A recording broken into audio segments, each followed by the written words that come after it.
Comencemos entonces. ¿Alguien que haya quedado alguna duda de análisis fundamental o de calcular cuánto debería ser el retorno esperado para una inversión en las clases anteriores? ¿No? Entonces, recapitulemos un poco qué hemos hecho durante el curso.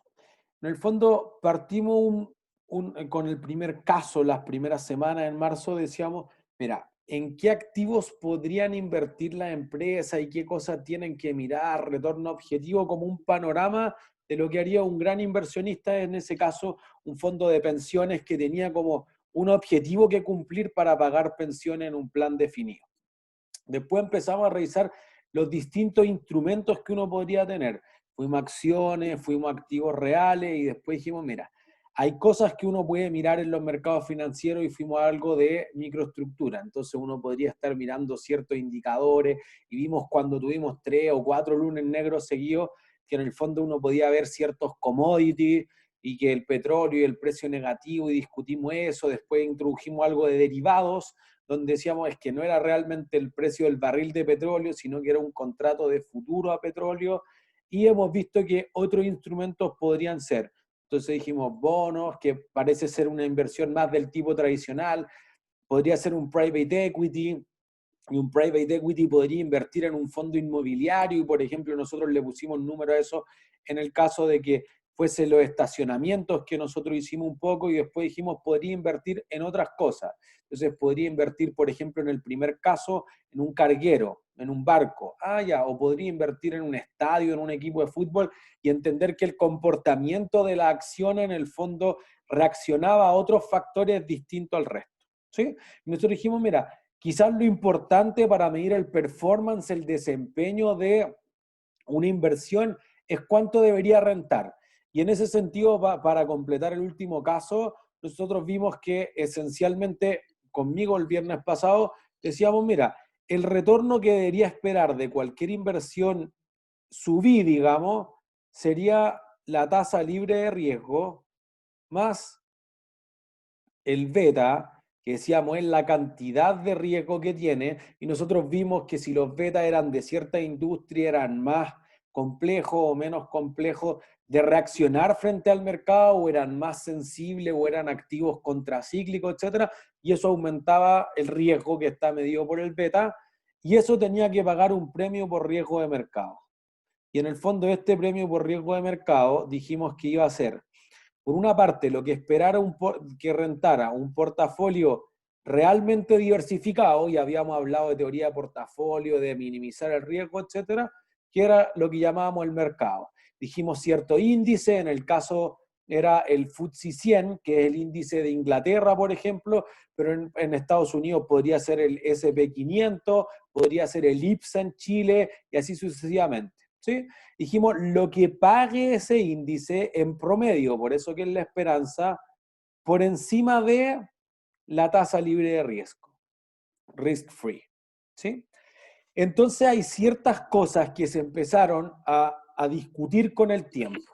Y entonces esta parte apunta a algo que uno ve más con Finanzas 2. Yo dije, mira, mis láminas de Finanzas 2 tienen lo más claro, que quizás no es con la profundidad que uno le querría dar en Finanzas 2, pero el enfoque de cuando uno tiene que pensar en una inversión, no solamente en un portafolio. Obviamente este curso es de introducción a las inversiones, más bien conocer, etcétera. No ser así un gestor de inversiones perfecto, pero al menos entender que detrás de lo que genera la rentabilidad adicional o no genera la rentabilidad adicional, entonces hay ciertas cosas. Y dentro de esas ciertas cosas podrían ser perfectamente algunas cosas incluidas como evaluación de desempeño distinto, algunos factores de riesgo que no son exactamente los mismos que uno percibe tradicionalmente. ¿Se entiende? Entonces, cuando se empezó a ver qué era lo que se estaba haciendo en otras, digamos, en los portafolios que eran más exitosos, o por qué el retorno predice mejor o peor el desempeño real de una cartera o efectivo de una inversión, surgieron ciertas cosas distintas. ¿Sí? Entonces, algunas cosas, por ejemplo, que se empezó a ver era que las acciones, dependiendo del estilo que fuera la acción, tendían a ofrecer retornos por cosas que quizás no se podían calcular. O por ejemplo, uno decía, ya, pero es que listo, a ver, agarremos lo mínimo que puede rentar la economía. Ya, ¿cuánto es lo mínimo que haría rentar cualquier inversión en Chile? ¿Cuál creen ustedes? ¿De la inflación? Mínimo la inflación, más o menos, pero podría rentar menos que la inflación. ¿Qué cosa? Perdón, no se escuchó completo. ¿Cero? O sea, cero. Pero si te da medio por ciento al año, 0,5%, ¿es una buena inversión? ¿No? En general por la tasa de interés, ¿Qué tasa de interés? la de 7%. mercado. ¿Cuál es la tasa de mercado? La TIR. ¿De qué? Del promedio de todas las inversiones de ese mercado. ¿Cuál es el mercado? Porque ven que en todo caso todo está bien casi. O sea, y en el chat ponen la tasa libre de riesgo del banco, el costo de oportunidad. ¿Sí? Todo suena bien, pero en teoría, pues, ¿de dónde saco ese número? O sea, si usted le dijera, mira, tengo este proyecto que renta 3% al año, ¿lo aceptan o no lo aceptan? Depende del costo de oportunidad al final. Bueno, es que eso es lo que quiero ver, pues ¿contra qué lo comparo? Porque en el fondo cuando uno está haciendo proyectos de inversión en activos reales, que son más en la línea de los casos o de Finanza 1, quizá uno lo compara también con hacer un proyecto financiero, ir a comprar bonos, acciones, fondos mutuos, depósitos a plazo, que es más la lógica de un Finanzas 2 quizá, y que nosotros hemos tratado de matizar esta primera vez del curso. Entonces, uno dice, ya, pero ¿contra qué? ¿Cuál es tu benchmark? Porque tú podrías decir, oye, tú rentaste 25% y eso podría ser un asco en Venezuela y podría ser un éxito en Suiza. ¿Se entiende? Entonces, como que el benchmark cuando, por ejemplo, en fondos de pensiones, cuando dicen, no, los fondos de pensiones han sido un desastre, bueno, ¿cuáles? ¿Solo los chilenos? ¿Solamente el fondo A? ¿Solo los fondos del mundo? ¿Todas las bolsas del mundo han caído? ¿Se entiende? Entonces, quizá alguien que rentó 0,5% en marzo era un genio, porque todos los mercados financieros se destruían, pero alguien que rentó 3%, 6 veces más que en marzo, en abril es un desastre porque todos los mercados financieros iban hacia arriba. ¿Se entiende? O hay una forma bien fácil de hacer que un portafolio rente más. ¿Cómo hago que un portafolio rente más? Diversificando en distintas No, industrias. eso reduce el riesgo, pero no hace que rente Asumo más. riesgo, po. Aumento el riesgo y así aumento el retorno. Eso es. Por eso que dijimos que no puede separarse el riesgo del retorno, porque obvio, tú compras una acción que esté en la quiebra, que en verdad estén metiendo a la cárcel a los gerentes, etcétera, y agarras 200 así, y alguna le vaya a pegar el palo, y cuando se recupere va a subir 2000%. Ya está bueno, pero eso es solamente a costa de mayor riesgo. Entonces, la idea esencial de la optimización de portafolio es que en el fondo tú digas, mira, por una parte yo mantuve el mismo nivel de riesgo, pero aumenté el retorno. O mantuve el mismo nivel de retorno y reduje el nivel de riesgo. Lo que eventualmente, si tú tienes exactamente la misma tolerancia al riesgo, puede moverse hacia un portafolio que mejore el retorno sin mayor riesgo. ¿Se entiende? Porque también depende un poco, por ejemplo, si ustedes después van a ser portfolio manager o analistas de inversiones, lo que van a tener es que ver cuál es el suitability, la disponibilidad que tiene la inversión que ustedes proponen con la disponibilidad que tiene el inversionista a tolerar riesgo. Entonces, obviamente, si tú dices, ya invirtamos en un hedge fund que hace una cosa rarísima porque contrata unos quants que tienen unas estadísticas así de fintech, listo. Pero eso no se lo puedo ofrecer a una pensionada. ¿Se entiende? Capaz que se lo puedo ofrecer a una persona que recién está empezando a trabajar, pero entonces por eso que hay una cantidad de riesgo o una aversión al riesgo que están dispuestos a sufrir algunos perfiles de inversionistas que no están dispuestos a sufrir otro tipo de inversionistas. Profe, ¿qué es una fintech? Una empresa de finanzas tecnológicas. Yo creo que nosotros vimos Cumplo.cl, pero en verdad si se imaginan criptomonedas y todas las empresas que traten de desintermediar al banco, todo ese tipo de proyectos son fintech. En el fondo, finanzas tecnológicas, aplicaciones. Trabajan con algoritmo, ¿no?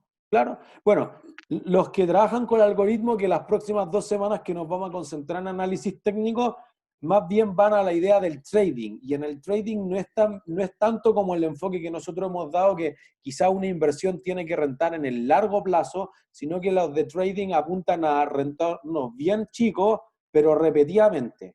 Entonces, en el extremo, que es lo que vamos a ver la última semana, particularmente el high frequency trading, tú podrías hacer hasta 6 transacciones por segundo. Entonces tú podrías decir, en una hora hice 1000 transacciones, en la que gané 0,01%, pero después de una hora gané 10%. Anualiza eso al año, es una rentabilidad brutal. ¿Se entiende? Entonces, puede ser que algunos tipos de inversiones, como por ejemplo las inversiones algorítmicas, dices, sí, pero a ti te es imposible elegir 10.000 inversiones en una hora. Ya, pero un algoritmo no. ¿Entiendes? Hay algunas bolsas que no soportan high frequency trading y lo vamos a poner mucho más allá. Hay libros de especialistas en trading de alta frecuencia que en el fondo no te importa hacia dónde vaya el precio, solamente tengo que estar en el lado correcto. Entonces, los Flash Boys, un libro famosísimo que analiza en Wall Street, pero Wall Street es el que alcanza a llegar más avanzado a 6 transacciones por segundo, pero tuvo que poner así un cable fibra óptica, si no es imposible de procesar. O sea, el Nasdaq, la bolsa electrónica de Estados Unidos, está más atrás en ese sentido. ¿Entiendes? Entonces, puede ser que las empresas a veces tratan de hacer esos trading algoritmos, o lo trading algorítmico, perdón, o los inversionistas tratan de hacerlo, pero muchas veces las dificultades reales de las bolsas o del internet o de cualquier cosa le impide hacer eso.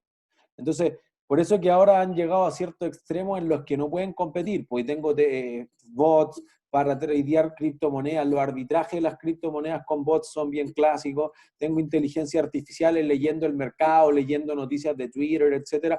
Mucho hacia ese lado ha ido el trading algorítmico. Profe, ¿y cuál es por ejemplo, para una persona que, no sé, pues, se quiere dedicar a las finanzas, cuál es el futuro que tiene en el mercado? Si al final, como todo el mercado, podría ser reemplazar a las personas y poner algoritmos a hacer como el trabajo de cualquier ingeniero financiero, no sé, como cuál es Es el que campo eso laboral que se ve para el es el futuro. trabajo de un trader, pero un trader nunca, o sea, un bot nunca va a hacer el análisis fundamental, porque, o al menos hoy en día no se ve así, porque en verdad los hedge funds, o sea, los que se dedican al trading algorítmico, en verdad no son los hedge funds que tienen mayores rentabilidades.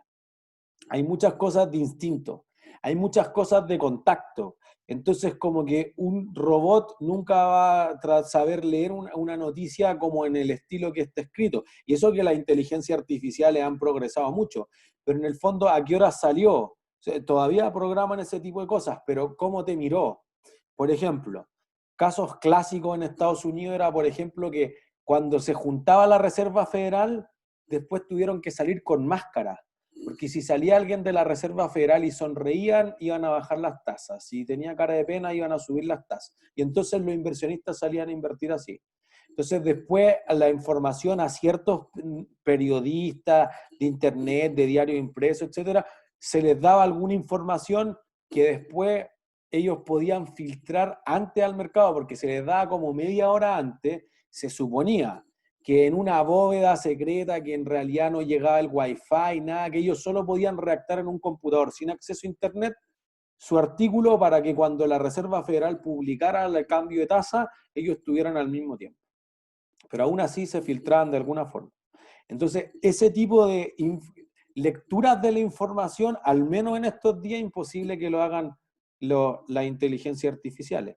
Y al menos las inteligencias artificiales que han avanzado demasiado han sido desconectadas. O sea, es clásico el caso de Facebook, que las inteligencias artificiales generaron un lenguaje que no podían entender los investigadores, entonces como podrían haber estado diciendo cualquier cosa, la desconectaron.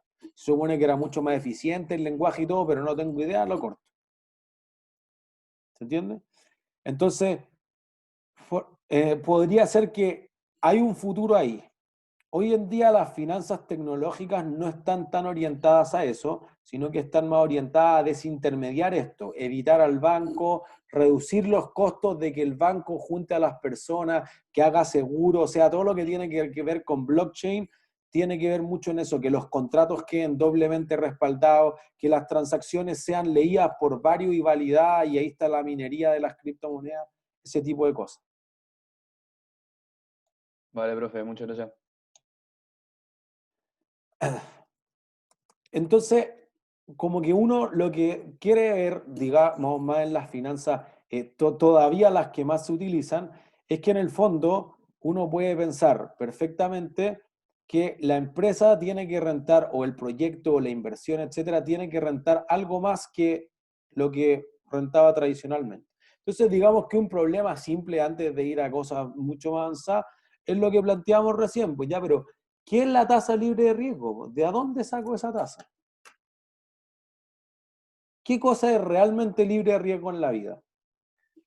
¿Los bonos del Tesoro del Banco de Estados Unidos? O sea, eso. Pero podrían no pagar. O sea, mire, ¿cuál es la clasificación de riesgo? Es decir, la percepción que hay que puedan no pagar los bonos del Tesoro de Estados Unidos.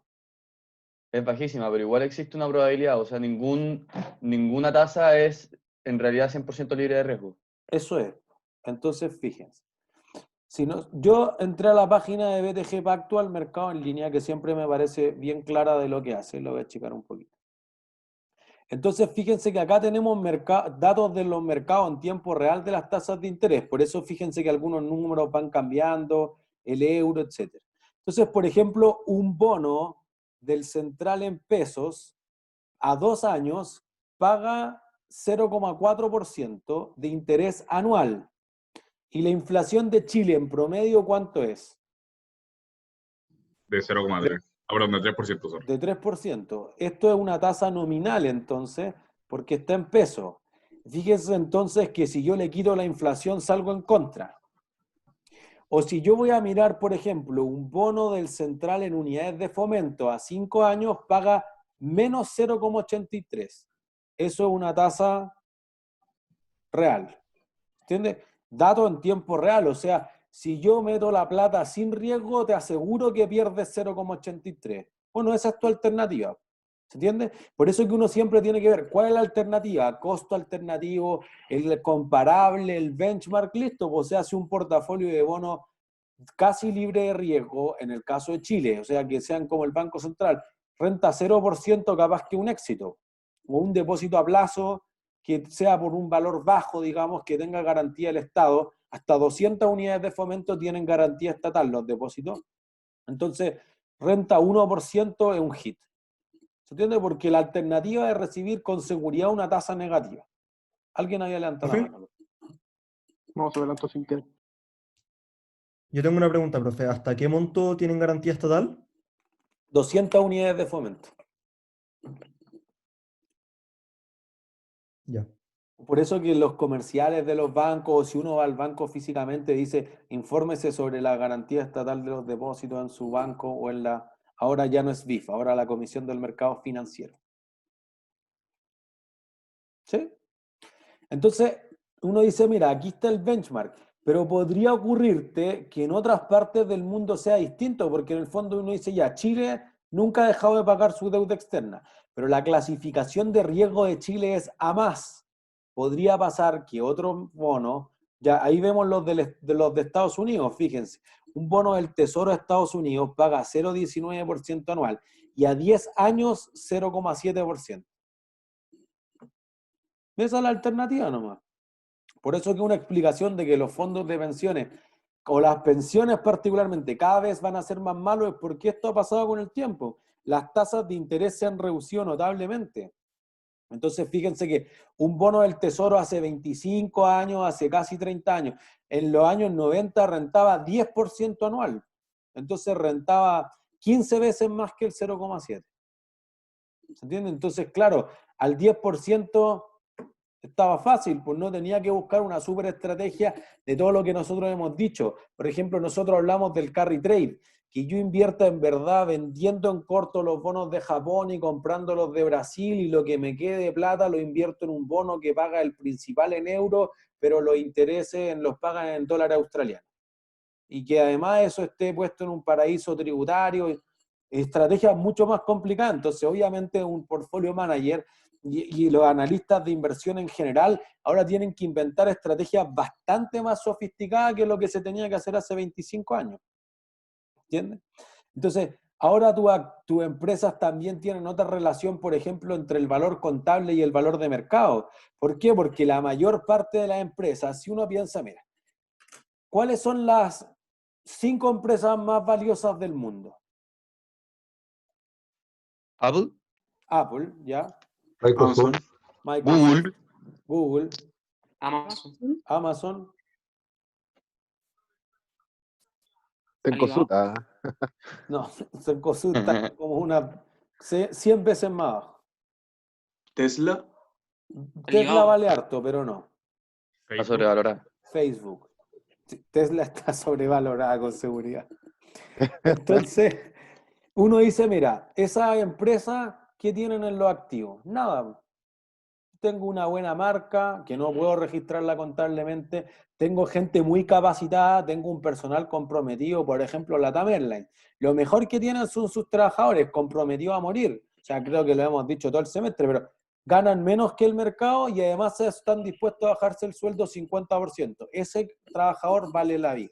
¿Se entiende? Pero algo que no puede contabilizárselo. Pero si uno mira las empresas en las que se invertía hace 30, 40 años, eran empresas mucho más industriales, que todos sus activos están dentro del balance. Entonces lo que valían en el mercado no era tan distinto al valor contable, pero ahora se generan, por ejemplo, Amazon, valía 245 veces lo que pagaba en utilidad. Entonces, no es que alguien espere que la empresa vaya a recuperarse en 245 años. Es lo que decíamos cuando vimos acciones. Hay algunas acciones que son de valor, que son empresas más tradicionales, que son buenas para pagar dividendos y tienen todo su activo ahí y no te van a sorprender. Tengo otras acciones que son de crecimiento o de hipercrecimiento, que en el fondo no tienen nada. Tesla apenas ha tenido el último año una utilidad así, pero tenue, modestas, por decirlo de alguna forma. En los otros casos, puras pérdidas. Netflix nunca ha tenido un flujo de caja positivo.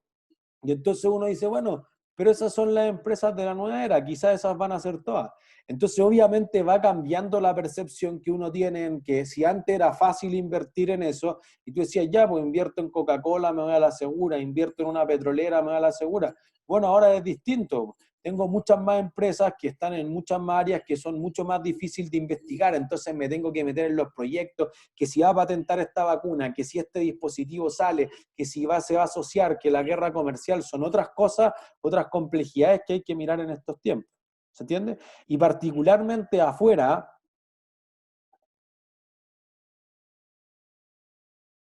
Coca-Cola.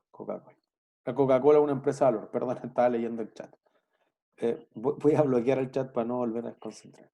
Entonces, como Nikola, perdón, ¿qué cosa? como Nikola, esa empresa que no vendió ni un auto y la acción está en $100. Sí, o sea, hay muchas de esas. Ah. Por ejemplo, miren, hay estudios, tampoco quiero quemar después cuando los que les toque hacer el próximo semestre financiado, pero hay estudios que dicen que si tú le pones un buen ticker a la empresa, le va mejor. Como que tú le pongas boom. Normalmente los tickers tienen 3 o 4 LEDs.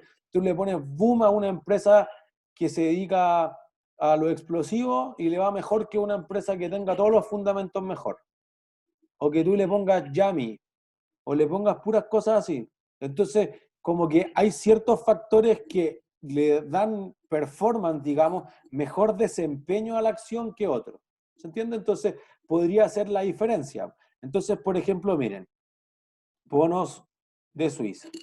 Para entender, porque imagínense que Estados Unidos nunca ha dejado de pagar su deuda. Es una empresa que históricamente ha sido AAA y uno mira todos los libros de texto y Estados Unidos nunca va a dejar de pagar, ya listo. Pero eventualmente en 2011 una de las clasificadoras de riesgo ya dijo, no es AAA, es AA más. Bueno, ¿qué significa eso? Que la empresa quizás ya no es totalmente certera, pero que quizás puede tener una leve, una probabilidad así menor, muy leve de no pagarte. Bueno, pero ya es una probabilidad más alta. ¿Se entiende? María José. Profe, la deuda que tiene Estados Unidos o cuando se endeuda, ¿con quién es en general? Con mucha gente. Bueno, primero casi todos los bancos centrales del mundo se endeudan con sí mismos. ¿Entiendes? Como que ellos emiten los billetes para comprar sus propios bonos. Pero después, mayoritariamente, es con China. El mayor acreedor de Estados Unidos es China. Y después Japón. Entonces, fíjense, aquí están las tasas de... Creo que yo achiqué esto. Ah, no, está bien. Las tasas de Suiza. Entonces, fíjense que la línea de tasa de 0% está ahí. O sea que todos los bonos, fíjense, la línea azul es actual, la línea roja es lo que pasaba hace un mes y la línea celeste es lo que pasaba hace un año. Todas están por debajo de 0%, son todas negativas. Y esto no es que pasa ahora, es que pasa hace 5 años, hace 7 años, hace 8 años. La primera vez que yo estaba en el banco, en el Santander, el 2012, ahí recién fue la primera vez que Alemania puso un bono a tasa negativa. Esto después se expandió a otros bonos corporativos, en el fondo empresas que tienen harto más riesgo que el Estado, que puede imprimir los billetes a emitir ese tipo de instrumentos a tasas negativas. Entonces, en el fondo uno dice, quizá el piso, lo mínimo posible, que antes era 10%, ahora tiene que ser 0%. ¿Se entiende? Entonces uno dice, ya, pero ¿qué es libre de riesgo? Porque en el fondo digo, bueno, es que Chile es A+ en clasificación, pero Estados Unidos es entre AA+ para algunas clasificadoras y para otras AAA. Bueno, es que Suiza es AAA para todo, o Alemania es AAA para todo. Bueno, pero pagan tasas distintas, pues no tienen el mismo riesgo, porque en el fondo si yo invierto en un bono de Suiza, ¿en qué moneda estará? En franco. En franco. Listo, franco suizo. Si uno invierte en un bono de Alemania, entonces los bonos de Alemania van a estar ¿en qué moneda?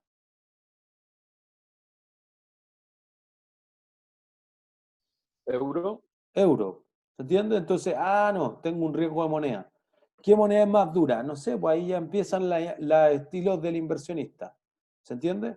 Entonces, fíjense que Alemania paga tasas de 0,55 a 3 meses y a 30 años ahí recién alcanza a pagar algo, pero miren, 0,017 anual. Ahí está el piso hoy en día. ¿Se entiende? Y en el fondo, miren, US Debt Club. Profe, que las monedas renten tampoco no necesariamente es malo, ¿cierto? No, pues a veces obedece a que o están sobrevaloradas o realmente tienen un retorno que es bajo porque el riesgo es bajo. Pero, por ejemplo, en situaciones como las que estamos pasando ahora, como a nivel mundial, como son monedas de refugio, porque sabéis que ahí tu plata va a estar segura, entonces igual es bueno para ellos. Como en Claro, estos pero es momentos. que ahí es la diferencia entre eso y, por ejemplo, un fondo mutuo, es que una moneda tiene es un bien de consumo en el fondo, la necesito para comprar cosas. ¿Entiendes? No es un bien financiero. ¿Como Entonces, el oro? claro, como el oro, pero también podría ocupar el oro para producir la plata, todos los commodities en general. Entonces, los commodities y las monedas las puedo utilizar para otra cosa, los bonos y las acciones lo ocupo para su propósito nomás. Pero, por ejemplo, ahora Alemania sé que ha estado juntando mucho oro, quizás por eso tiene un riesgo tan bajo, ¿no? Porque tiene mucha liquidez, por así decirlo. Sí, claro, o sea, y porque tiene una política fiscal sí, digamos, constante, que en el fondo es seguro invertir lo mismo que uno trataría de mirar en el análisis financiero de una empresa o de un proyecto, lo trata de mirar en un país.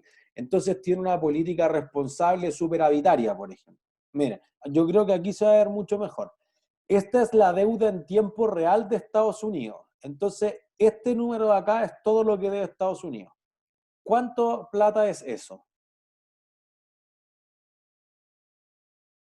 Trillones, ¿no? No, ¿Trillion dollars? ya, por ahí sí, trillion. O sea, billones de dólares, 26 billones de dólares o 26 trillion. Y fíjense que Mucha la plata. deuda va subiendo todo el rato. Por eso que en tiempo real. Y si uno mira cuánto es lo que están obteniendo por impuestos, los impuestos crecen más lento que esto. Entonces eso hace que Estados Unidos sea permanentemente deficitaria. Por eso que Estados Unidos tiene algo que llaman el techo de la deuda, que legalmente no puede emitir más deuda en bono hasta algún límite, a menos que el Senado, digamos, la Cámara de Diputados junto con el Senado, el Congreso en el fondo, aumente el techo de la deuda. si llega hasta el techo de la deuda y no han elevado esto, y esto ha llegado a estar a 6 horas, o sea, en el 2013, en octubre del 2013, a las 6 de la tarde aprobaron aumentar el techo de la deuda y en realidad a las 12 de la noche dejaban de tener plata para pagar. Y ya habían hecho el shutdown, que el shutdown es como cerrar los parques, dejar de regar y como las bibliotecas, saco todo lo que no es esencial y legalmente Estados Unidos tiene eso en la Constitución. La ley dice que pueden dejar de pagarle a esos trabajadores, pero eso no hace que ahora tenga un superávit, solo hace que el déficit sea más corto. Entonces voy a chocar igual con esa pared, pero más lento. No es que no vaya a chocar. ¿Se entiende? Por eso que mucho se ha discutido si en realidad deberían cortar ciertos gastos, etcétera, para volverse un país superavitario. Bueno, si uno lo mira en perspectiva, fíjense aquí podemos ver el resto de los países. Voy a poner el reloj del mundo, el World Debt Clock. En el fondo tú dices, lo que importa es que el Producto Interno Bruto, el GDP, crezca más rápido que la deuda. Porque si lo veo como 26 trillones es una brutalidad. Si lo veo como porcentaje del PIB es solo el 75%, o si lo miro desde afuera, ya, es 109%. Pero quizá eso no es tanto. Porque, por ejemplo, miren, Japón tiene deuda que es 281%. Y la tasa que pagan los bonos de Japón es más baja que la que pagan los de Estados Unidos. Entonces uno dice, bueno, es que hay un riesgo de moneda, de inflación, de otras cosas que quizás no puede capturar el beta. ¿Se entiende? Como que el beta trata de medir algo riesgo de mercado, sí, pero quizás el mercado está desagregado en otras dimensiones que es más difícil de observar. Entonces, fíjense que en este caso, y ahora últimamente nomás, digamos en la pandemia, Alemania se empezó a volver deficitario. Entonces se está endeudando. Pero normalmente yo diría los últimos 6 o 7 años, Alemania, desde que empezó a ocurrir mayoritariamente la crisis de la deuda soberana europea, bajaba su deuda. Y por eso que Alemania decía, mira, si yo emito un bono, pago una tasa negativa. Entonces, para entenderlo como en términos más simples, como que tú tengas un pasivo que te genere ingresos. Y con esa plata voy y compro unos bonos de Estados Unidos que pagan 1%, 2% al año en ese momento. Entonces tengo un activo que me genere ingresos y un pasivo que también me genere ingresos. Entonces, claramente cuando las tasas son así de bajas, los países salen a endeudarse. Pero alguien debe comprar esos bonos. ¿Se entiende? Entonces ahí uno dice, mira, países, no sé, desastrosos en términos de deuda, porque Argentina está en default en este momento, desde mayo que volvió a estar en default Argentina, pero fíjense que como porcentaje del PIB tiene menos que Estados Unidos. Entonces un país en la peor categoría posible de default, ustedes bien, o sea, no tiene un ratio muy distinto a una empresa, o un país, perdón, AAA como Estados Unidos. ¿Se entiende? Entonces, ¿por qué digamos que el porcentaje es el mismo entre la deuda pública que tiene y el Producto Interno Bruto? ¿Por qué Argentina está en default y Estados Unidos no está en default? Porque la deuda crece más que el Producto Interno. Porque no Ya, paga. es una Porque gran Argentina razón. no tiene para pagar la deuda ¿Pero por qué no tiene para pagar? Pues ya, Pero Argentina está en porque default hace están, tiempo, ¿no? o sea, están han estado produciendo en lo que default deberían varias producir. veces. Y está Pero muy digo, devaluada la moneda. pero fíjense que todos los productos brutos internos del mundo están decreciendo. Está difícil hacer negocio en estos tiempos, es obvio, ¿se entiende? Entonces, como que estoy dedicando más al gasto, que eso tiene menor retorno que si lo dedicara a inversiones de largo plazo. Ya está bien. Pero yo diría que Argentina igual su Producto Interno Bruto le baja hace mucho tiempo. Entonces, lo que pasa es que, ¿por qué no tiene plata para pagar? Y es algo más simple nomás, no es muy financiero. ¿Qué le pasa a la plata que tiene Argentina? Porque fíjense que Porque Argentina es la un roban. país rico. Se la roban, La pues eso roban. es. Pues. No tiene una disciplina fiscal. Por ejemplo, su Banco Central no es independiente de lo que quiera el resto. Entonces, te pasa por eso que hay algunos países que pueden estar igual o menos endeudados, pero tienen otro tipo de disciplina, controlan la inflación, el tipo de cambio, anda a saber tú. Y eso hace una diferencia. ¿Se entiende? Entonces, ¿Qué aparece Chile en ese reloj? no, Chile no existe, si Chile es pequeñísimo. Por eso cada vez que se dice, Chile está súper endeudada, ¿no? Chile tiene una cosa así como 30% del Producto Interno Bruto a deuda externa y ahora que no hemos gastado mucho, un tiempo que fuimos superavitarios con el superciclo del cobre, nosotros teníamos menos 10%, pues nosotros le prestábamos al resto del mundo. ¿Entiendes? Entonces como que hay ciertas cosas que se exageran. Entonces, por ejemplo, Nigeria casi ni tiene deuda. Sí, pero es que se sabe que en Nigeria no tiene cómo pagarte, por eso que igual tiene una clasificación de riesgo basura. En el fondo, menos de triple B, que eso es que lo más probable es que no te paguen. ¿Se entiende? Entonces, cuando uno mira ciertos factores, y vuelvo sobre lo que planteamos originalmente, uno puede decir, mira, es complicado de ver la tasa libre de riesgo. Uy, ya mira, tenía bonos de todos los países. Quizás tengo que una tasa libre de riesgo por país, pero si voy a hacer un proyecto a Argentina, o a Venezuela, o a Grecia, o a Chipre, o a Egipto, ¿serán los bonos de Egipto libres de riesgo? No, voy a agarrar los de Alemania, pero los de Alemania están en euros, chuta ya. Se te complica evaluar qué tan bueno es tu proyecto de inversión, sea el tipo de inversión que sea. ¿Sí? Elegir el portafolio de mercado, este retorno de qué, pero un índice, no, pues que yo invierto en puros departamentos. Yo no invierto, soy un inversor inmobiliario, no invierto en acciones, etc. Ah, ya. Entonces, si uno dijera, mira, ¿cuál es el símil o la mejor aproximación posible para el portafolio de mercado en Chile? ¿Cuál es el índice de mercado en Chile? ¿El IPSA? El IPSA. ¿El IPSA cuántas acciones tiene? 30, ¿no? 30. 30 Listo, las empresas 30 distintas. más transadas. ¿Cuál es la empresa más grande de Chile?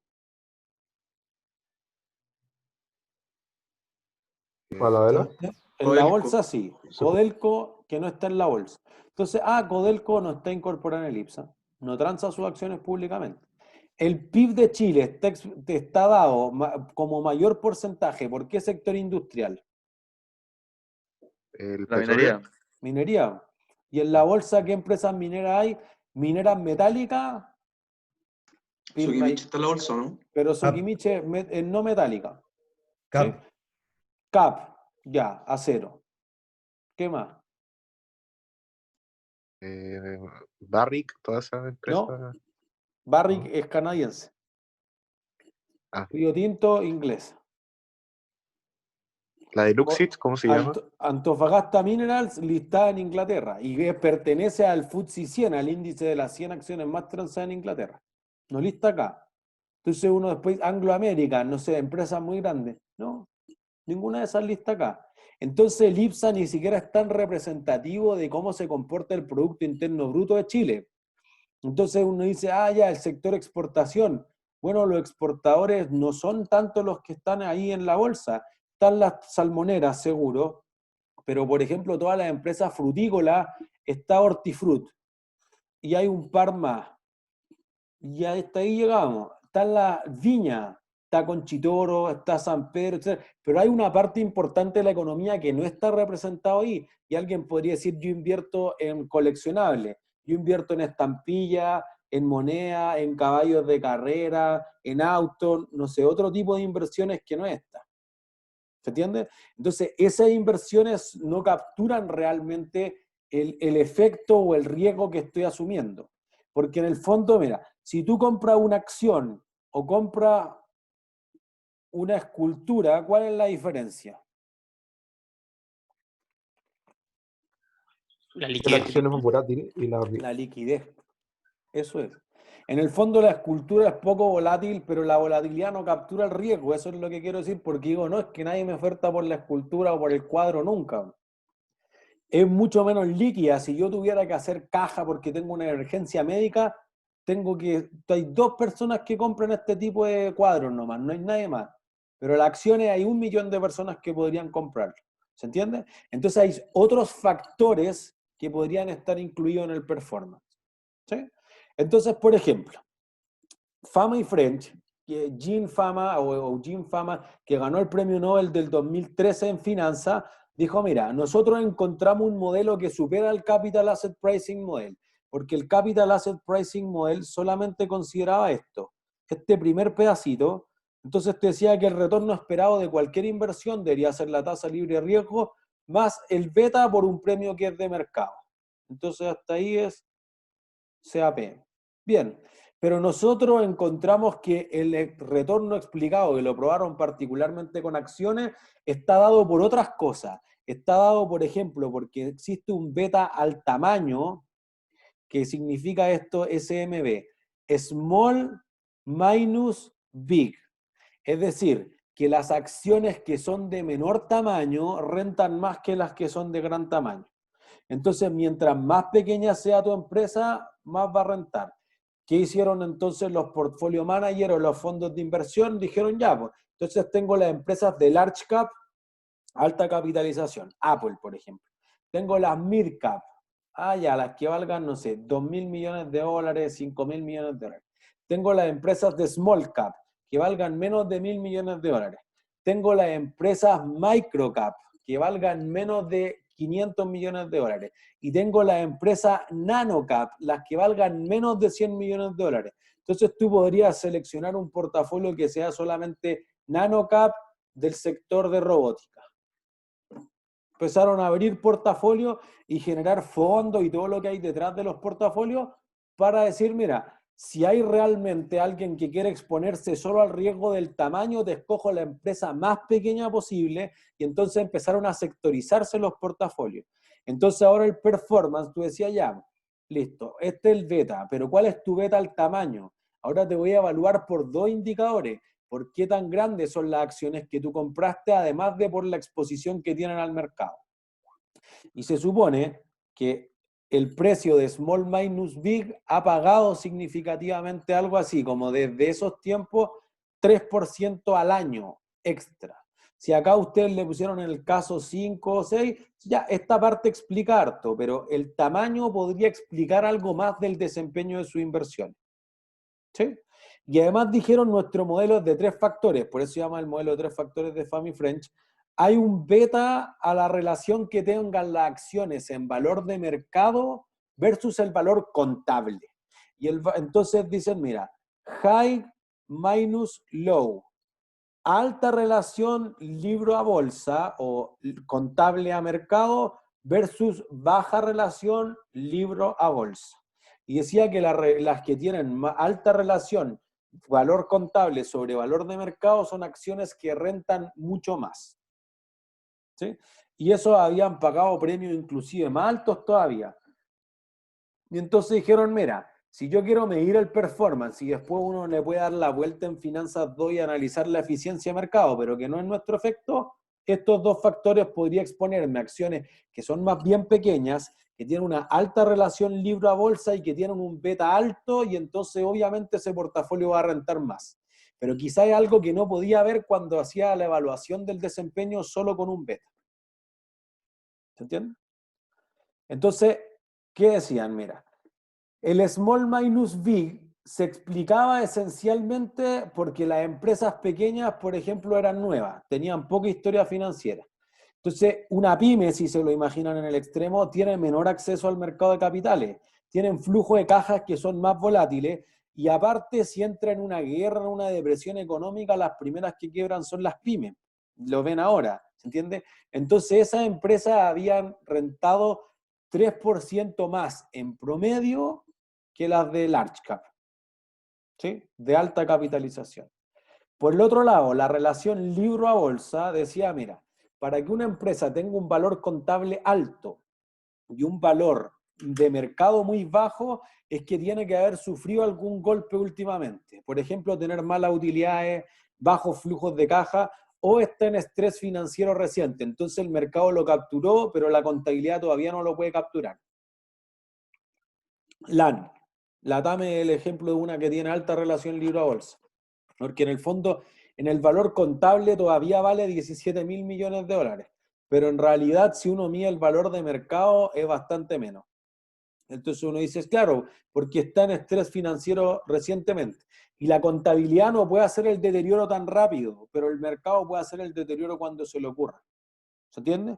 Entonces estas acciones que en el fondo habían tenido estrés financiero eran lo que se llamaban las ugly stocks, acciones feas. Y en el fondo, esto es como igual que en la vida, y era lo que decían la mayor parte de los estudios, lo que publicaba mucho, lo que publicaba el Wall Street Journal, que por mucho tiempo era el diario que mandaba lo que se hacía en Wall Street. Bueno, si tú quieres bailar con el feo o con la fea, tienen que pagar más retorno. En el sentido financiero, que tú lo vas a pasar muy mal invirtiendo en esa empresa. Entonces, si te la vas a jugar por Casino Enjoy, por AD Retail, por Latam Airlines ahora que están en muy, muy mal, bueno, y la salvaste de la muerte, bien, va a pasar 2 años como el forro, pero en 2 años más la acción va a haber subido 200%. ¿Se entiende? Y eso tendían a rentar más que las acciones glamorosas, que eso es lo que se conocían como las sexy stocks. Bueno, es que ahí voy seguro. Sé que a Agua Andina no le va a pasar nada. Entonces, son como los activos de refugio, ¿se entiende? Esa va a pagar. Entonces, para que alguien quiera invertir en estas acciones que están con financial distress, tenía que sobrepagar un premio que en el fondo es lo que renten las feas, la ugly, versus lo que renten las sexy. ¿Sí? Y entonces, eso había pagado en promedio un 5% más, entre las que eran más feas contra las que eran más bonitas. ¿Sí? Entonces, la razón libro a bolsa se medía de esa forma. En lo que nosotros hablábamos, decíamos, mira, hay acciones que tienen alta relación libro a bolsa, no, alta relación precio-utilidad cuando veíamos acciones, esas son acciones de crecimiento. Y a veces se hablaba que eran las acciones caras, expensive stocks. Cuando tú decías las acciones que tienen una baja relación precio a utilidad, entonces esa razón precio-utilidad baja hacía que fueran acciones más bien de valor o acciones baratas, cheap stocks. ¿Se entiende?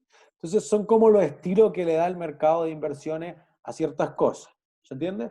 Y entonces lo que se empezó a cuestionar, que insisto es más del orden de lo que uno quiere plantear en Finanzas 2, si los mercados funcionan bien o no, es que en realidad esto sea un factor de riesgo y no sea solamente una coincidencia estadística que justo esas acciones rentaron más. Podría ser. Y fue una de las grandes discusiones que hay en las finanzas. ¿Se entiende? Entonces, en el fondo tú dices, mira, es que las empresas chicas, más que tener un riesgo, es que son ilíquidas. Porque tienen inversiones en proyectos, no sé, de infraestructura que es difícil de liquidar. Pero si tú tienes inversiones en un cibercafé y el negocio va mal, vendo los computadores y las sillas, las mesas, sí. Si tú tienes un túnel, no sé, pues es más difícil. ¿Se entiende? Entonces, en el fondo, lo que decían era, mira, ¿los accionistas exigen un retorno extra desde antes o solamente ha sido suerte que le ha pagado un retorno extra? ¿Se entiende? Como que tú dices, oh, mira, es que tú rentaste 20 más que el promedio. Y esta es la discusión clásica cuando uno llega a un área de inversiones de una empresa. Ya, tú eres genial y tú rentaste 20% más que el IPSA, que le meta el parámetro que le meta, es muy bueno. Una opción de decir es que tú eres genial, y eso se atribuye a la genialidad del portfolio manager. La otra razón es que tú ocupaste acciones que son muy bajo tamaño, que tienen baja relación libro a bolsa, que tienen otros factores que fueron las ganadoras, que están frías, que en realidad son pasivas invirtiendo y así sucesivamente. Entonces empecé a buscarle tantas explicaciones al por qué algunos inversionistas tienen rentabilidades mucho más altas, que al final encontré una serie de factores que en el fondo tú dices, sí, pero cuando yo invertí en esto, jamás me fijé en esos parámetros. Entonces hay una evaluación que es ex post, después de que tú invertiste, yo descremo tu portafolio y digo, no, por todos estos riesgos apenas le ganaste. Pero antes de tú no evaluaste eso, ex ante. Entonces tú dijiste, no, mira, a mí me parece que el sector industrial del próximo año va a ser healthcare. Entonces voy a invertir en puro hospital en Estados Unidos, listo, ya está. Pero tú no dijiste, no, fue coincidencia. Pero después para quitarle un poco la genialidad al portfolio manager, se empezó a hablar de no, el factor, 2 factores, 3 factores y más factores. ¿Se entiende? Entonces, podría deberse a tratamientos contables, por ejemplo. Y entonces se empezaron a hacer mediciones. Entonces, Fama y French, por ejemplo, consideran que el bono más corto de Estados Unidos, el T-Bill 30, el bono a 30 días, un cero cupón de Estados Unidos, pagaba un premio de mercado de 7,5, que es, fíjense, no es que 1 año, 2 años, que fue suerte, son 81 años de corrido evaluados, que el tamaño, es decir, lo que rentan las acciones pequeñas sobre las grandes, pagaba un 3,17. Y el estilo, que se refiere esencialmente a la relación que hay entre el libro y la bolsa, pagaba un 5,04%.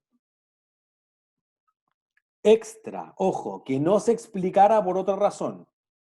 ¿Se entiende? Y entonces, por ejemplo, se empezaron a hacer fondos sectoriales, como este, por ejemplo. No sé si lo voy a pinchar. Ups.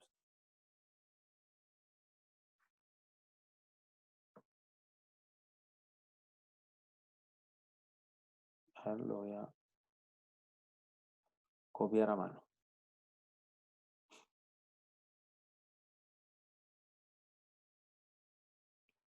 Entonces, miren.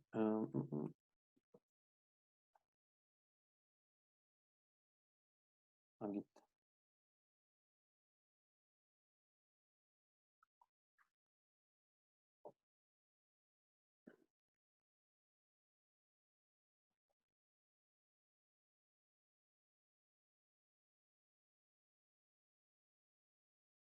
Entonces, fíjense. Todavía no carga. Maldito EDR. Ya, pero ahí está. Entonces, digamos que, por ejemplo, el Vanguard es el segundo gestor de fondo más grande de todo el mundo después de BlackRock. Entonces dice, mira, acciones que sean del S&P, que se midan de baja capitalización, small cap, 600, o sea, las 600 acciones de peor capitalización bursátil, pero que sean de valor. Entonces me quiero exponer al riesgo del tamaño, pero no me quiero exponer al riesgo del estilo. Y ahí creo un ETF. ¿Entiendes? Y entonces ese ETF se expone a ciertos factores, le fue desastroso este principio de año, pero después le fue excelente, es buena pagadora de dividendos como inversión, y ahí uno se va exponiendo a los factores que quiera en el fondo. ¿Se entiende? Y las empresas empezaron a hacer mucho de esos fondos sectoriales, de tipos de estilos distintos, industrias distintas, monedas distintas, etc. ¿Sí? Entonces, por ejemplo, uno dice, ya, pero ¿qué validez, qué porcentaje de los retornos de cualquier inversión tú puedes explicar con un modelo de 3 factores?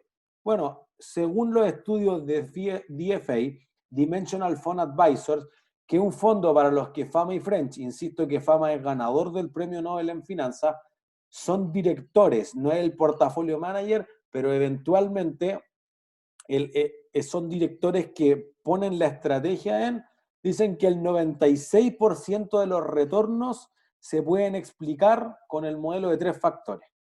Si puedo explicar el 96%, entonces ¿cuánto no puedo explicar? 4. 4. Listo, entonces todavía hay espacio para la genialidad. ¿Se entiende?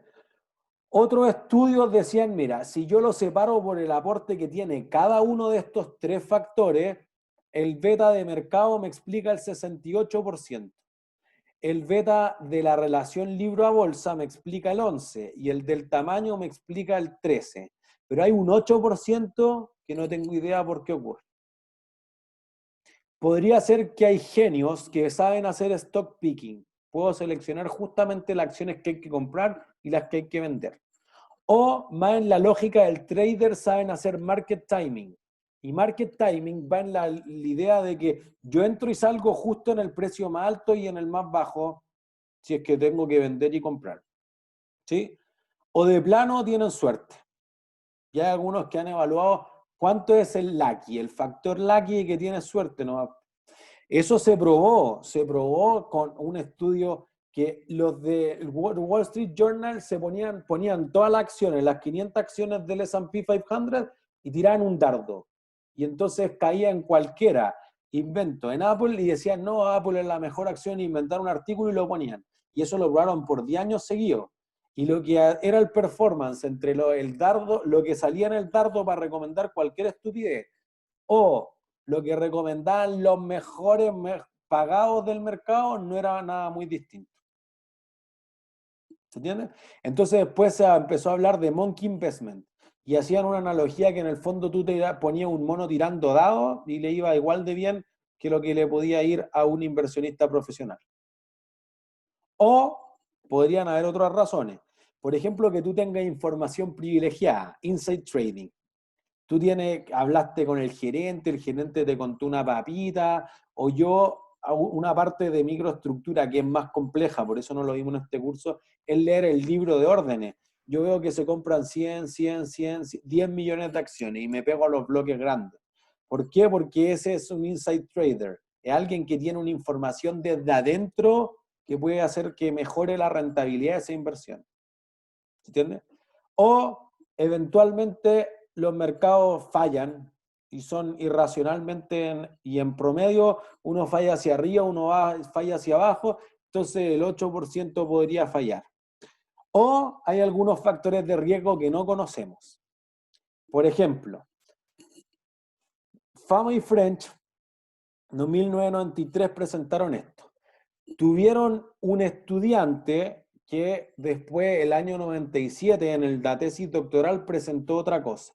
Dijo, mira, hay estudios que muestran, y lo hicieron Gigaech y Titman, que si habían acciones que le habían ido 6 meses bien, los siguientes 6 meses también le iba muy bien. No, pero ¿cómo? Sí, pues es que la gente como llega tarde, entonces agarra las acciones como con momentum. Eso es lo que se conoció. Entonces tú dices ya, como le fue 6 veces, está subido 150%, hay que comprar. Entonces los que llegaron tarde van a terminar comprando y la acción va a seguir subiendo los siguientes 6 meses. Por el otro lado, las que han sido losers, las perdedoras, le ha ido mal 6 meses, las van a golpear otros 6 meses. Y probaron esto por muchos datos y mostraron que la diferencia entre las acciones ganadoras, las winners, minus losers, las perdedoras, era un 10%, o sea, era un premio que pagaba mucho más que el resto de los premios. Después algunos lo llamaron el indicador de momentum, particular Mark Carhart en su tesis doctoral del 97, o dijeron, mira, las que van hacia arriba menos las que van hacia abajo, up minus down, ¿entiendes? Dijeron, esto explica algo, ¿sí? Después se utilizó y dijeron, ya, listo, pago un premio súper alto, pero saber desde antes cuáles son las perdedoras es muy difícil. Entonces, exponerse a eso, aunque hay fondo, ¿sí? AQR es uno de los gestores de fondos activos que más se expone a ciertos de estos factores, que después también fueron alumnos de Fama y French, pero a diferencia de Fama y French, que dicen que yo no puedo hacer una inversión que sea más exitosa que el promedio del mercado, a menos que me exponga a otro riesgo. Ellos dijeron que sí, exponiéndose a cierto riesgo, ganaba un alfa, que en el fondo es un retorno anormal que no se puede explicar por todos los factores que hemos dicho. ¿Se entiende? Cuando Fama y French trataron de probar eso en el 2010, dijeron sí, pago un premio súper alto, pero no explica nada de los retornos. Es decir, puede ser que tú digas después, claro, te expusiste al momentum, pero antes es imposible detectar esta tendencia alcista, que es el momentum. ¿Sí? ¿Se entiende hasta ahí?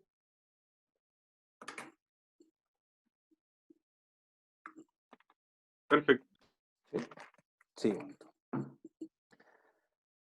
Otro que después Fama y French, ya el 2015, dijeron, tenemos un modelo de 5 factores. Ya no es 3, es 5. Entonces encontraron algún indicador que se llamaba el de rentabilidad o el de profitability.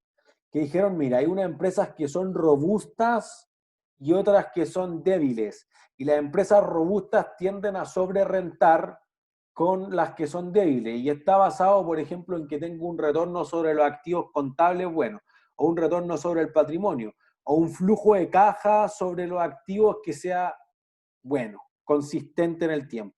Entonces las que me generen buenos flujos de caja operativos tienden a rentar más que las que tienen malos flujos de caja operativos.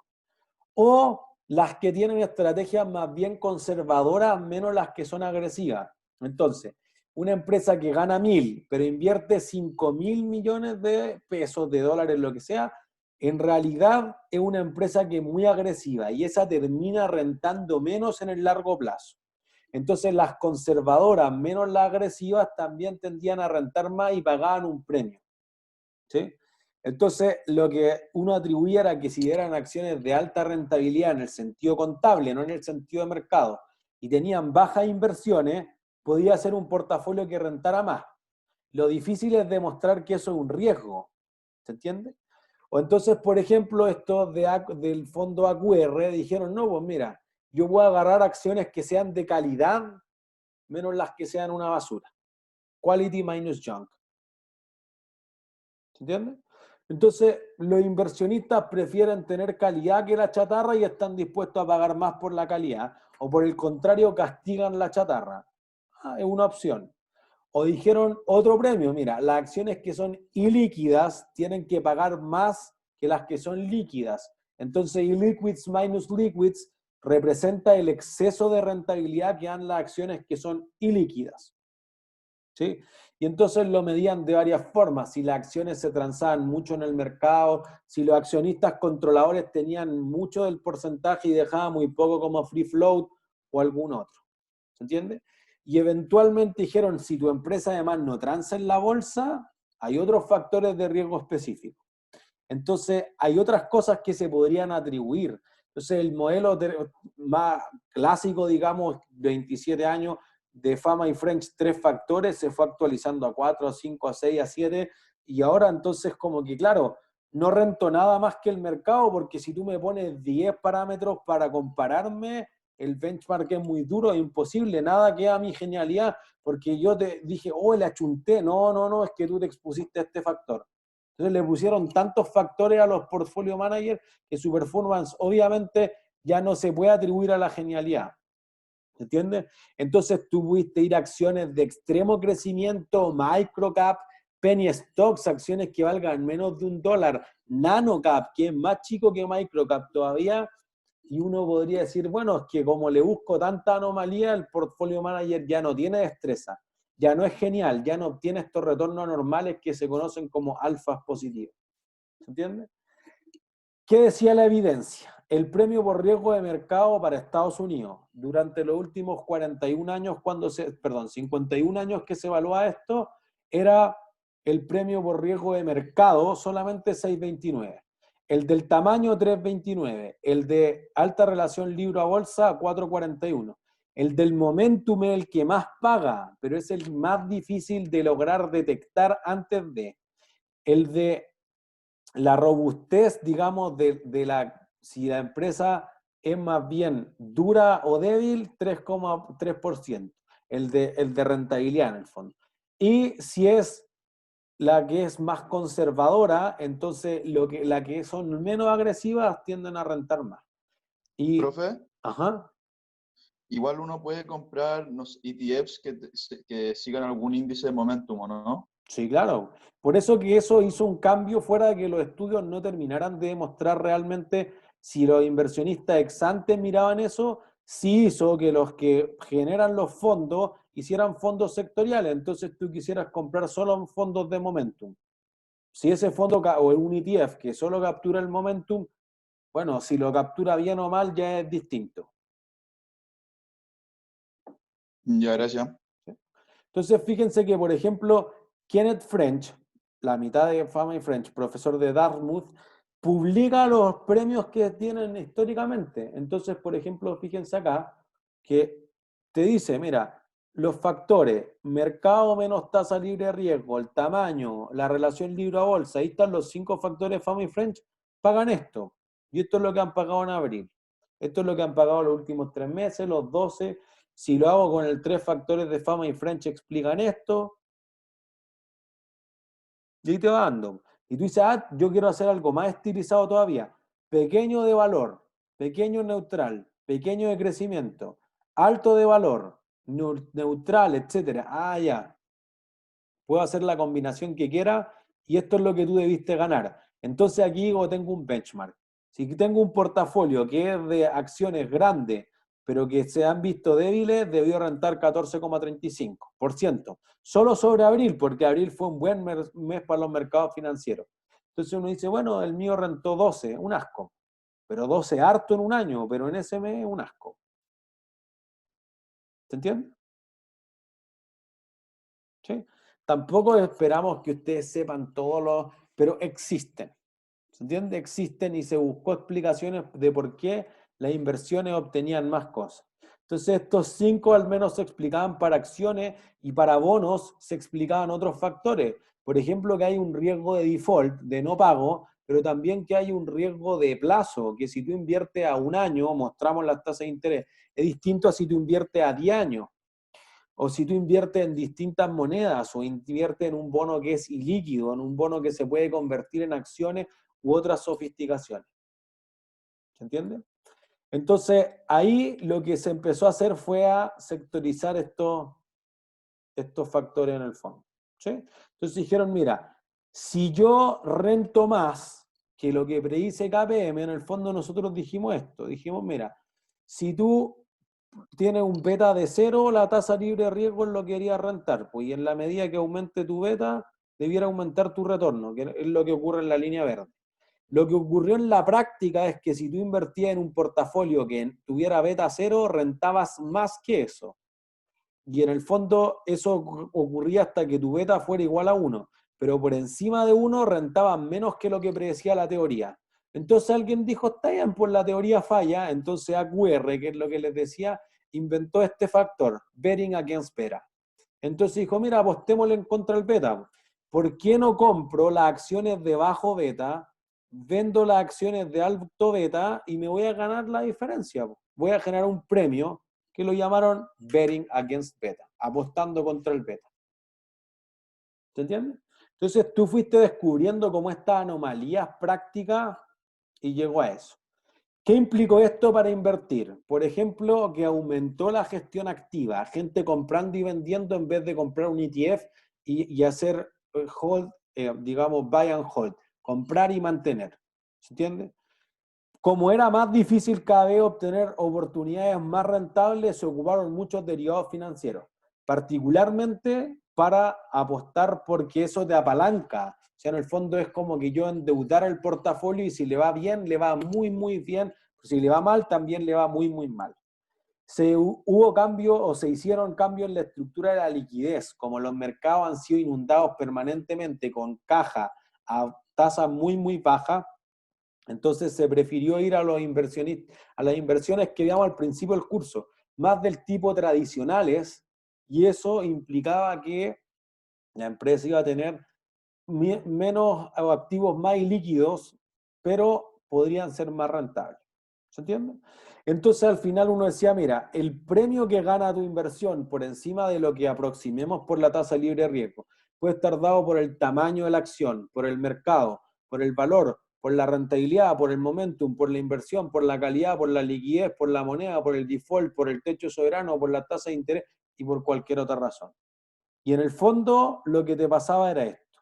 Tú antes decías, y con esto vamos a terminar, tengo el retorno promedio, que es el cuadro morado, entonces lo que tú decías que tenías que ganar era 6% y ganaste 12%, listo. Tu alfa más tradicional era que te ganaste 6 extra porque tú eres genial, bono al portfolio manager.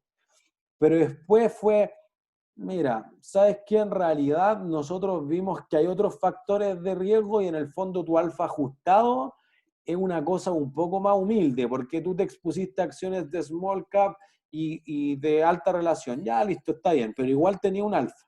Sí, pero es que además estuviste en otras monedas, agarraste pura basura, etcétera. Entonces, a este beta alternativo, lo que está en rojo explica otra parte de tu retorno. Entonces, en realidad, tu genialidad se fue reduciendo a lo que queda en rosado nomás.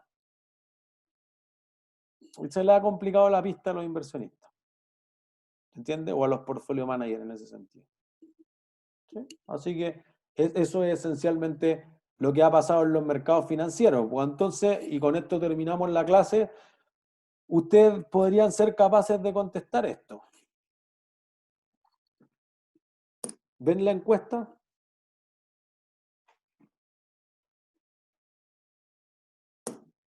Sí. Contesten. Gracias, Ivette.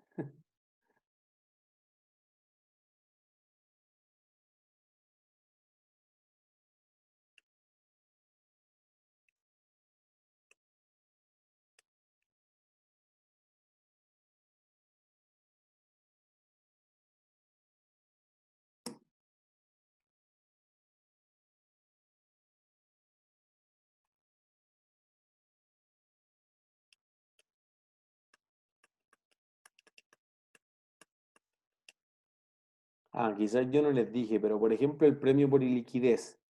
Invertir una acción que está en la bolsa y compararla con una acción que no está en la bolsa es de 2%. Si uno, al menos en el caso de Chile, eso es lo que uno ocupa en las valorizaciones de empresas, ese tipo de cosas. Y Amihud también, que el mismo paper dijo que las acciones que están en la bolsa, que son muy líquidas, comparado con las acciones que están en la bolsa, que no son muy líquidas, pagan aproximadamente un 1% extra al año.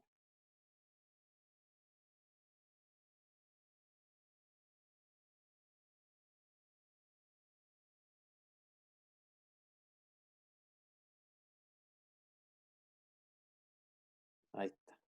Ya, 5 segundos más. 3, 2, 1. Fin. Ya, en realidad no había una respuesta correcta, sí o sí.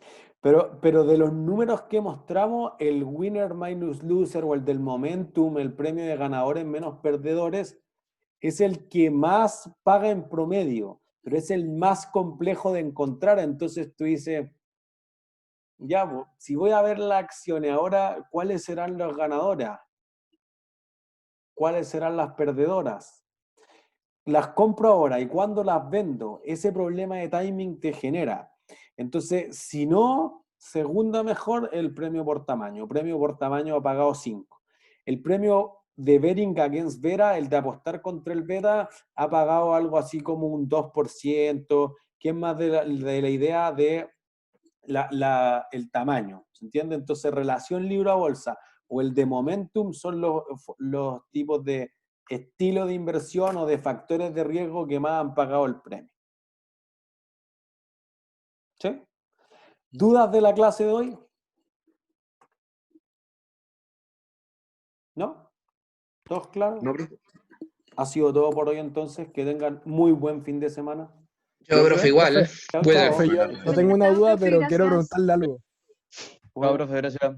Chao. Profe, Estuvo muy buena. Pregunten, no se peleen. ya, el examen, ¿como en qué constituye? No hay examen. ¿No hay examen? Examen no Ya, hay. que aparecía examen en lo que mandaron al grupo WhatsApp de estudiantes. No, este curso no Y tiene examen. Solo queda el último caso, que en el fondo tienen que hacer esto. Y ahora ya tienen que meter número al Excel y decir, oye, ¿cuál de estas inversiones medido con un modelo de 3 factores, de 4 factores, 5 factores es bueno? Y ese es el final. ya. ¿Y qué otras notas no han subido? Es que aparece como que las notas están subidas desde el 10 de abril. Es que, No hemos porque tenido- después hicimos el caso, todos sacaron un 7. Y estábamos corrigiendo el caso del Tottenham. Y no ya. tenemos más notas. Pues después solo faltaría el último caso. Ya. ¿Podrían actualizar las notas, por pregunta. favor? Ya apenas estén las del Tottenham, lo actualizamos. Ya, gracias. ¿No hay de qué? Profe, igual tengo una duda. Fabián. ¿Va a Ya. subir algo respecto al tema este recién habló? Como materia, algo que si a lo mucho yo no noté muchas notas, entonces no. No, si vamos a subir las láminas. se Perdón, es refiere que como nosotros estábamos en la reunión con el decano y después decidimos con Gabriel hasta qué profundidad darle, entonces sí vamos a subir las láminas. Ya, perfecto, sí. Muchas gracias. Ya, profe, ahora le pregunto. Ajá. No sé si esto con Finanzas 2, por si acaso. Ya, no sé si se acuerda de los Expert Networks. ¿No? ¿No? Ya que era como de Estados Unidos, están los Expert Networks, donde trabajan con los hedge funds y por ejemplo, si no sé cómo invertir, ellos se preocupan de enseñarte cómo, o sea, decirte cuáles van a ser las demandas, etcétera, etcétera, un panel de expertos. Sí. Pero la cuestión es que yo no entiendo más allá, por ejemplo, en qué se podrían extramitar, pero creí que los cachaba, no sé. Si no importa. Mi expertise con los hedge funds no está. Yo creo que el miércoles, si quieres, pregúntale a Gabriel Valenzuela, porque Él podría cachar. además de hedge fund, como que es su tesis doctoral, hedge funds. Entonces, quizás Gabriel está más profundo en la idea del panel de expertos.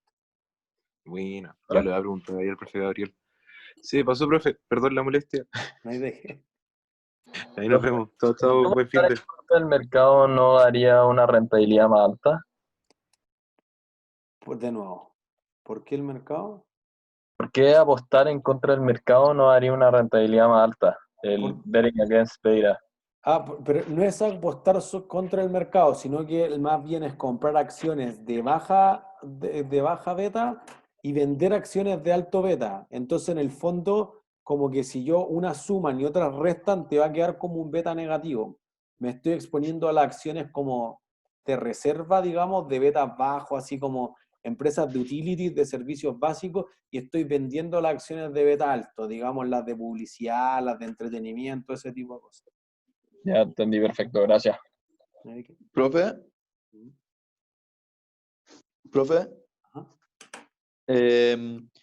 ¿cuál es el indicador de la empresa de Momentum? ¿O existe algún indicador como de la empresa de Estados Unidos? ¿Cómo ha sido el performance de los últimos 6 meses? Normalmente ese es el indicador de Momentum. Ya, perfecto, gracias. ¿De qué? Profe, una duda con respecto al curso. ¿Hasta cuándo tenemos para como abrir una cuenta? ¿O da lo mismo? O sea, para aprobar el curso tienen que tener el BMC aprobado. No, sí lo entiendo. Tenemos hasta agosto por lo que nos dijo el profesor Valenzuela, pero ¿hasta cuándo tenemos? ¿Hay algún plazo como para abrir la cuenta para hacer el curso o es hasta que Hasta o que no se hay cierre el semestre. O sea, es que si alguien está aprobado, que lo supongo es lo que va a pasar para todos, pero no tiene el BMC, no puede aprobar, po.